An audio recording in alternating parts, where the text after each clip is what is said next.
So, do we think the phrase in like a lion, out like a lamb applies to things other than weather for March? Because I have definitely been in like a lion in the sense that the last time we met together was the last time I looked this much like a person. I have been sick for the last week. So, apologies for falling away there a little bit. It was rough there for a couple of days, but we are back to talk about anticipated releases in March. And my promise to you is that this month will not be around 50 minutes because neither you or I can probably do that again. And this month I don't think really warrants it. So I will try to rein it in. That being said, as usual, while we do have less titles this month than last, I am surely going to forget something that you are excited about.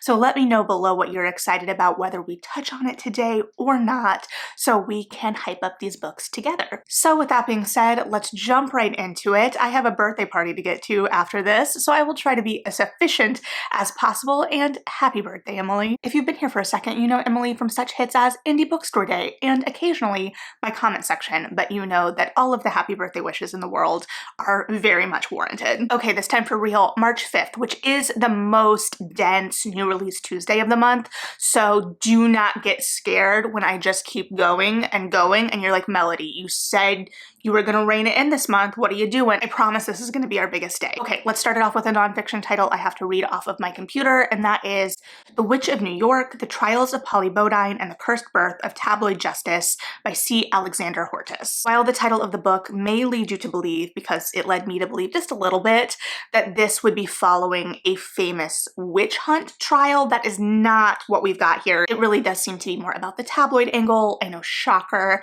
based on the title, but also the kind of true crime circus of it in this very popularized trial from the mid-19th century, and taking a look at the kind of obsession with true crime then and our kind of obsession with true crime now, and holding those up against each other. And I really do hope it digs into that specifically rather than just kind of letting us infer things, because I think that that is a really interesting topic, and taking a look at the tabloid culture of the time. It mentions Barnum and the kind of circus around this trial being this woman who was accused of the murder of her sister-in-law and her sister-in-law's child, so presumably her niece, which is unquestionably a really horrific crime that would catch the attention of the public then, and I would argue probably today as well. And I think we definitely have books, especially within fiction, that explore that juxtaposition of our obsession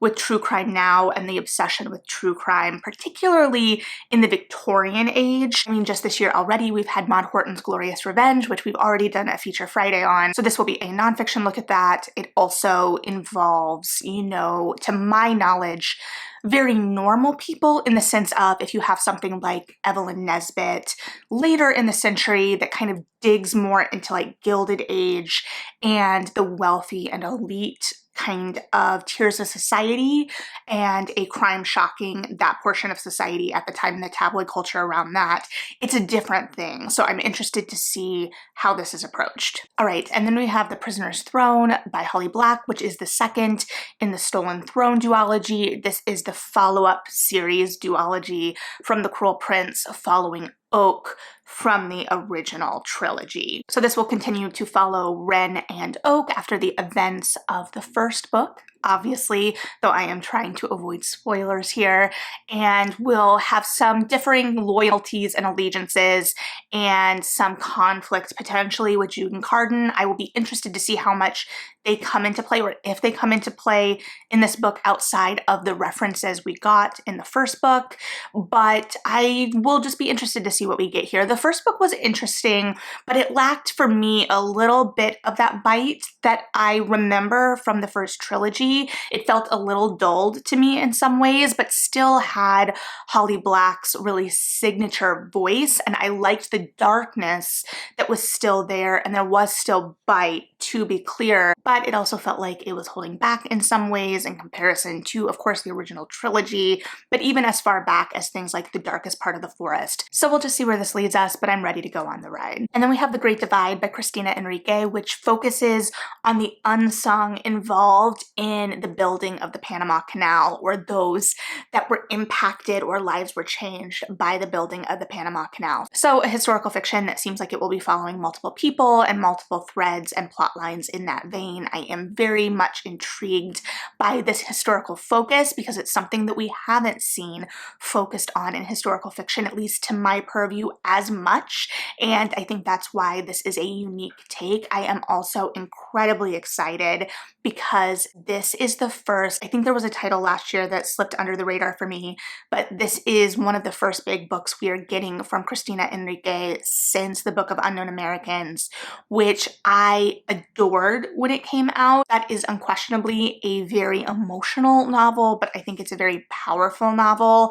And it was one of those novels, one of the first books I read coming out of college, where I was kind of finding my footing in what adult fiction I gravitated to and what kind of literature I liked. And I just remember those first couple years out of college very fondly in terms of finding some amazing narratives, amazing voices. So I'm just really excited to see where this is going to lead us. And I also really enjoy the last bit of the copy on the blurb here. It says, "Searing and empathetic, The Great Divide explores the intersecting lives of activists, fishmongers, laborers, journalists, neighbors, doctors, and soothsayers, those rarely acknowledged by history, even as they carved out its course." I just really like the tapestry. I want to say paints, but that is not a proper metaphor, that weaves together this idea of community, and it really paints this picture of a really bustling, vibrant place and the people that make a place. So I'm very excited to see what we get here, because also the empathetic piece is incredibly evident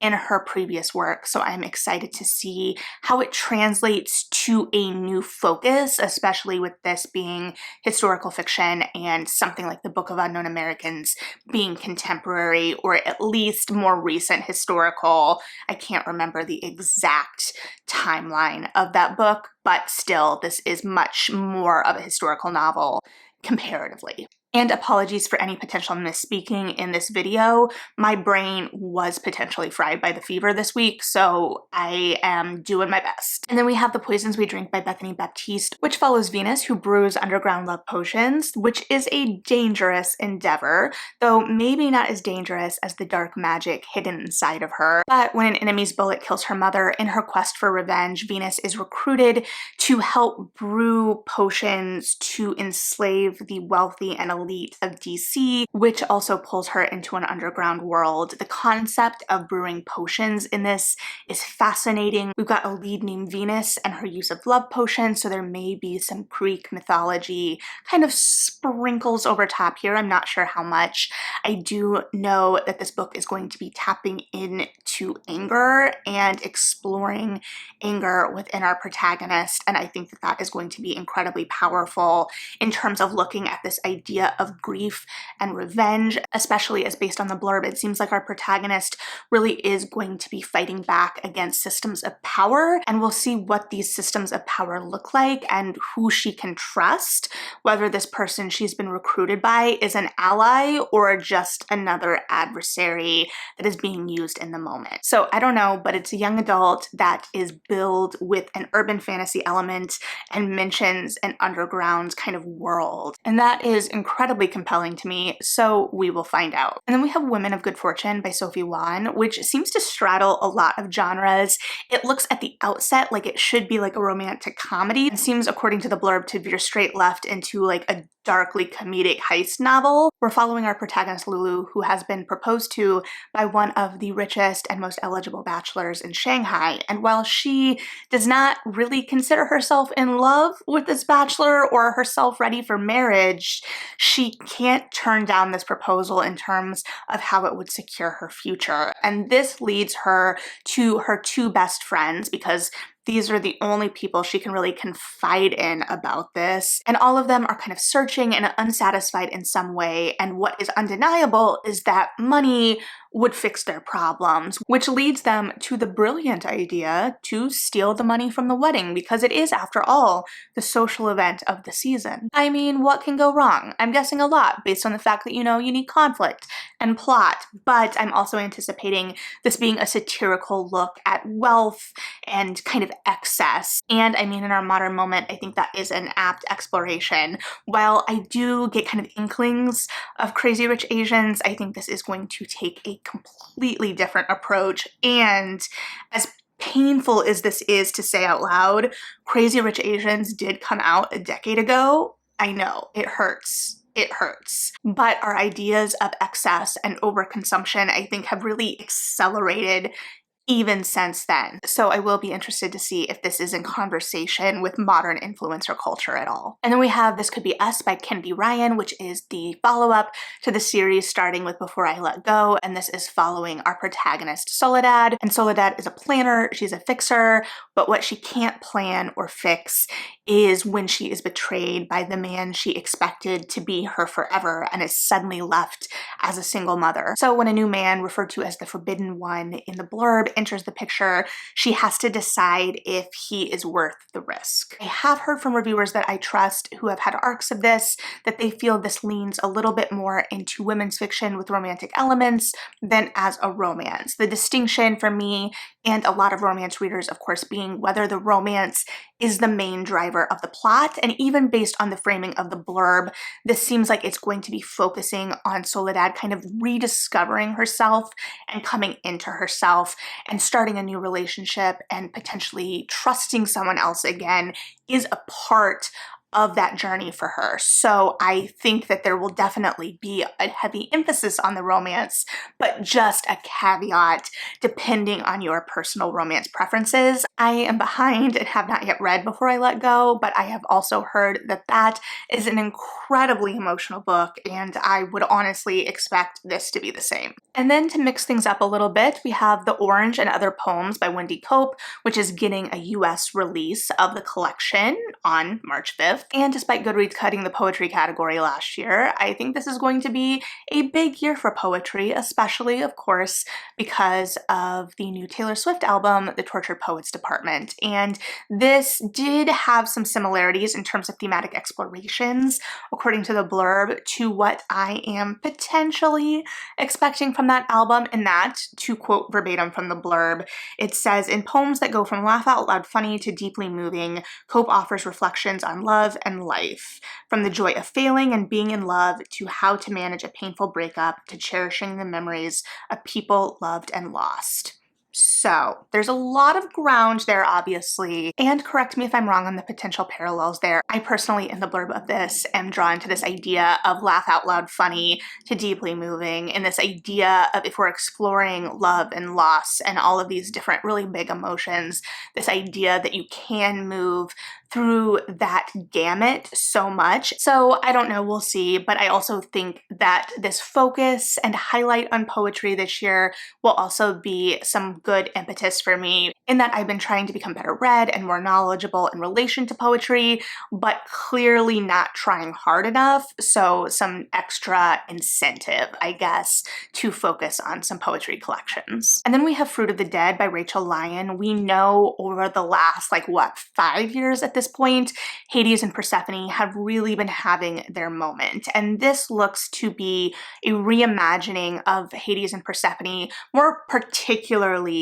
Persephone and Demeter, through a more literary lens. This looks more like Persephone by way of something like Natural Beauty. So I'm very interested to see what we are going to get here. We're going to be following our perceived Persephone character, Corey, who is a camp counselor and kind of lost and adrift in life, does not want to return to New York and her overbearing mother after the summer camp ends. And then she is invited by middle-aged CEO Rollo to this private island where, as the head of a pharmaceuticals company, opiates are readily available. I am very interested in the kind of parallel with the idea of pharmaceuticals and opiates with something like the symbolism of the pomegranate and how all of that kind of rules into each other. This, of course, at least according to the framing in the blurb, does not seem like it is shaping up to be the romantic interpretation that we have really been getting a lot of in these retellings recently. And we don't seem to have exhausted our interest in this myth.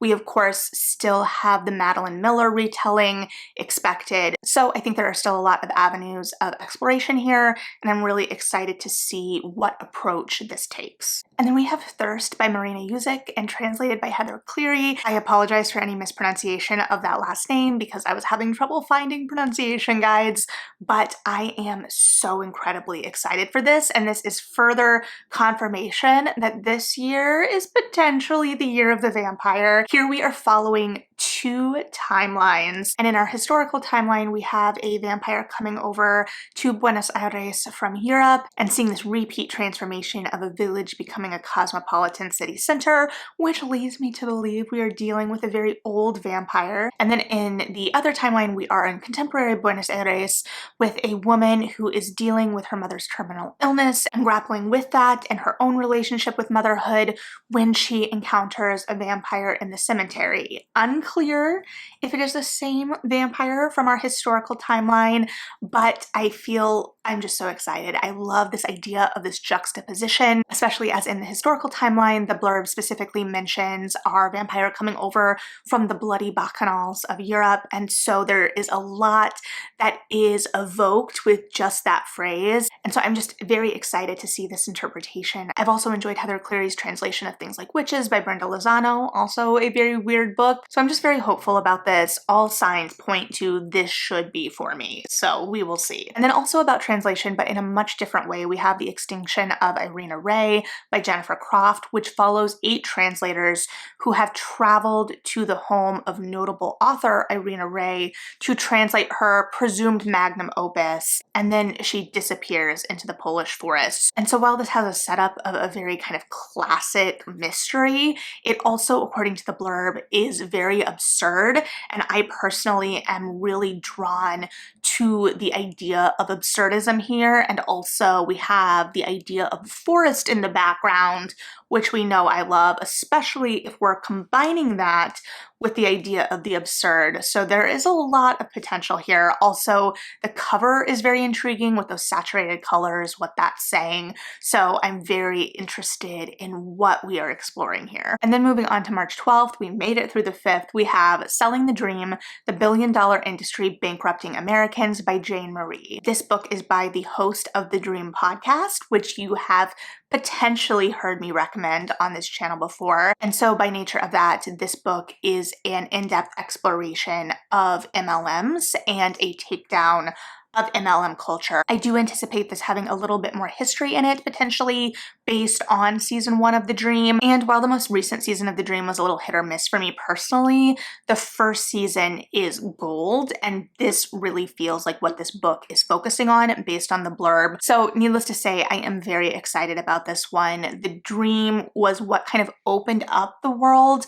of anti-MLM for me and put voice to a lot of thoughts that I had, but never had a way to explore those. And so I think it was a very necessary voice at a time where MLMs were exploding online in a way that we hadn't seen previously, in terms of like historically the at-home parties were a much different thing. So I'm very excited to see what we get with this, and we definitely have seen an uptick in books that are tackling this issue, which I think is huge in and of itself. And then we have a fantasy romance, A Feather So Black by Lyra Celine. We'll see where it falls on the spectrum of fantasy romance and romantasy, but it follows Fia, a changeling who was left behind when the fair folk stole the High Queen's daughter. And so she has been raised up as a spy of sorts, while the real princess is in the fairy realm that is named, but is a presumably Irish word that I am not going to attempt to pronounce, though I may ask my Irish coworker how to pronounce it if I remember.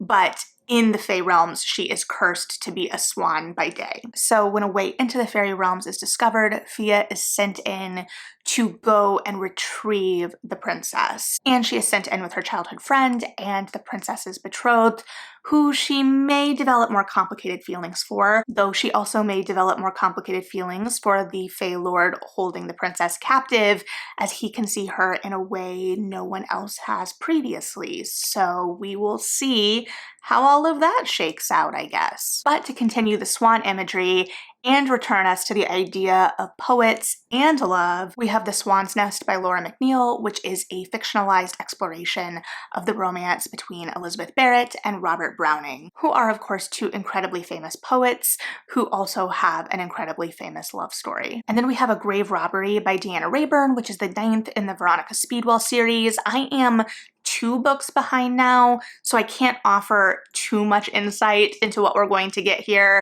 but I am hoping to catch up. And also, if you're caught up, let me know if the catching up is worth it. Moving on to a nonfiction that looks perfect for fans of books like Stiff and The Smoke Gets in Your Eyes, we have The Unclaimed, Abandonment and Hope in the City of Angels by Pamela Prickett and Stefan Timmermans. And this looks to be what it says, an exploration and an investigation into the apparently rising number of unclaimed dead in America. And I think that this idea of the exploration of death and how we as a culture and a society perceive death, and also in some ways how the idea of death has been sanitized for us, is very interesting. So I'm interested to see what this says here. And with that, no real good segue, but let's move on to March 19th. Starting off, we have Hathor and the Prince by J.J. McAvoy, which is the 3rd in the romance series that started with Aphrodite and the Duke.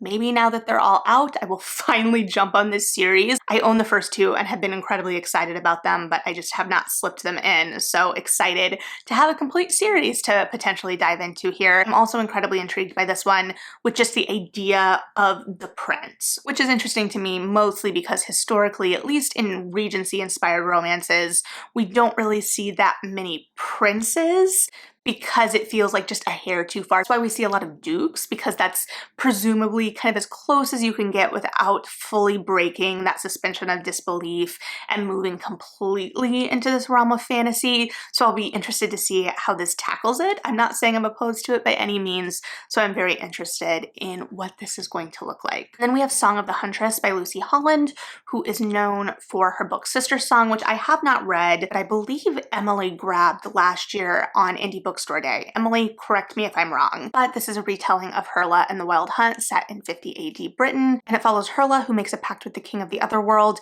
to protect her land from the Romans, but when she returns from the Otherworld, more time has passed and all the people she loves are dead, leading her to take up the mantle of the Wild Hunt and reaping of souls until she encounters Queen Ethelberg of Wessex on a battlefield. And while I had convinced myself this was one of the queens that was touched on in the Dark Queens, that is not the case, and I probably need to read that book physically instead of listening to it on audio, though don't tell my book club because we read it for book club months ago, but I still need to finish. And then we have Annibot by Sierra Greer. Annibot is a robot who was created to be the perfect girlfriend for her owner, Doug. We already don't like Doug. I'm speaking for all of us. But when Doug expresses that he loves that Annibot's AI makes her like a real woman, we're gonna save the commentary for the book because I'm sure that's what the entire book is about. She starts to explore more human emotions and in such becomes less perfect. So yeah, girlfriend robot gains sentience. And while girlfriend feels like the censored term, according to the blurb, Doug has created Annibot to really fulfill all of his needs, which begs the question again that I'm sure we will explore more in the book. Can your emotional needs be filled by something that was essentially created to pacify you in many ways? I don't know. There's going to be a lot to explore here. Not quite sure how I feel yet. It also makes me think of the play slash became a movie Marjorie Prime, which just continues to haunt me. But I also think this is hitting at the right moment in terms of our current understanding of AI and the current conversations around AI. And then we have contemporary YA, presumably thriller, Where Sleeping Girls Lie by Farida Abike Imide, who is the author of the incredibly popular Ace of Spades that I personally have not gotten to yet. But in this book, we're following our protagonist, Sade, who is entering boarding school for her 3rd year of high school after previously only being homeschooled. And if that isn't hard enough, after her first night, her roommate goes missing and people start suspecting her in the disappearance, which unravel a lot of secrets and darkness at this boarding school. And when a student turns up dead, Sade's investigation gains even more urgency. And then staying in the YA realm, especially because this book has piqued my interest in relation to speaking to teens where they are now, we have Cancelled by Farah Penn, which follows our protagonist Brent, whose world is upset when a video of a girl in a banana costume, of all things, hooking up with her former best friend's boyfriend is released. She knows it's not her, but everyone else thinks it's her, and this brings her carefully built world crumbling down. I think this speaks to the extra fragility of reputation in the modern teen moment. The blurb references for fans of Jenny Han, and even the video at the center of To All the Boys I've Loved Before, and how anxiety-inducing that whole scenario is and was.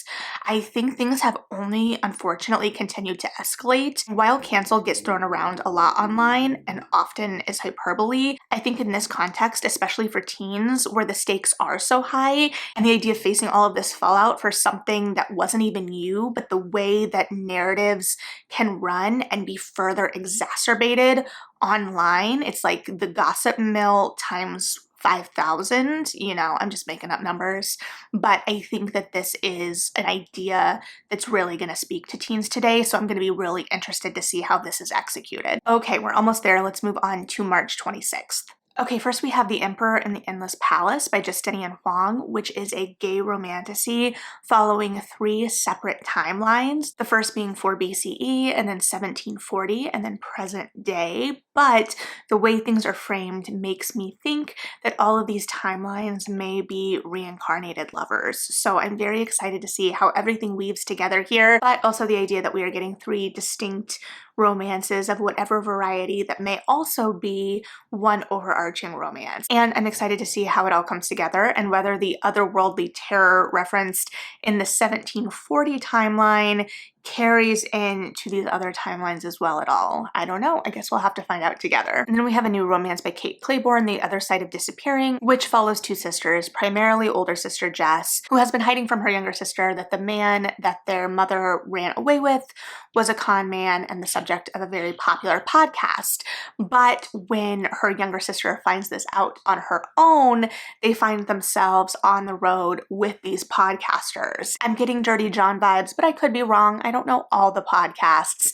And in the process of being on the road with these podcasters, feelings may develop between Jess and one of the podcasters. So I'm interested in this in the sense that, one, I'm interested in romances, and also I have an interest and fascination almost probably with like anti-scam content and that whole genre. Just the idea of scammers fascinates me. And additionally, I'm not as well read in Kate Claiborne, and I know at least one of my friends from Romance Book Club really enjoys her work, so I think this is the perfect way to continue branching out there. All right, and then we have the new Hanif Abdurraqib, There's Always This Year on Basketball and Ascension, which I woefully did not get registered for the Newberry Library event on time to be able to go in person to hear him talk about presumably this book, as well as his other work. Side note though, if you are watching this before March 21st, you should still be able to do a Zoom registration for the Newberry event, and I will try and link that below, especially because virtual registrations do still count toward their program's numbers,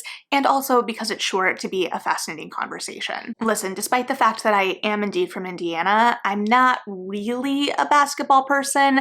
I would argue that basketball is probably the sport I know the most about, but I don't really consider myself a fan per se, but what I am a fan of is Abdurakeeb's writing, and I am fascinated to see what spin he takes on this. I know he is a huge sports fan, but it seems like this is also going to blend in some aspects of memoir, and I'm sure we will still get some kind of cultural analysis out of it as well. So I'm very, very interested. If anyone can make me read sports writing, it is Hanif Abdurakeeb, and I am excited to jump into this one. And then from Kay Ingram, we have a new YA novel, Icarus, which is presumably a retelling of the Icarus myth, though we will have to see how the ending pans out. But in this iteration, Icarus is a thief, and most notably, he has been targeting Mr. Black out of revenge, and his father has been producing forgeries, and Icarus has been stealing into Mr. Black's home and replacing these pieces of art with the forgeries, until one night he encounters Mr. Black's son, Helios,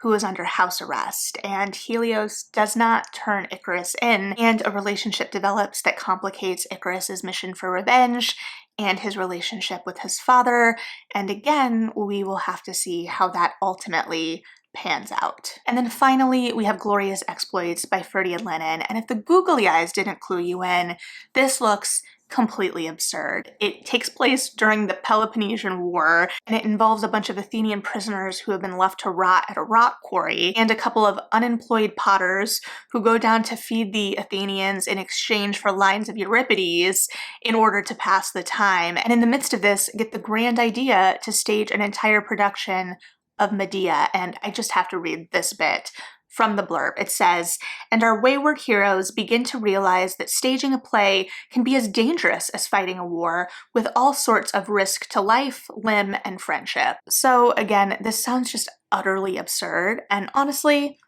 I'm here for it. All right, that is it for March. Let me know what you're thinking, what you're excited about, what I missed. Go ahead and like and subscribe if you feel like it. It really does help out the channel. Thank you for hanging out and being interested in what I'm excited about, whether this was your first time or far from it.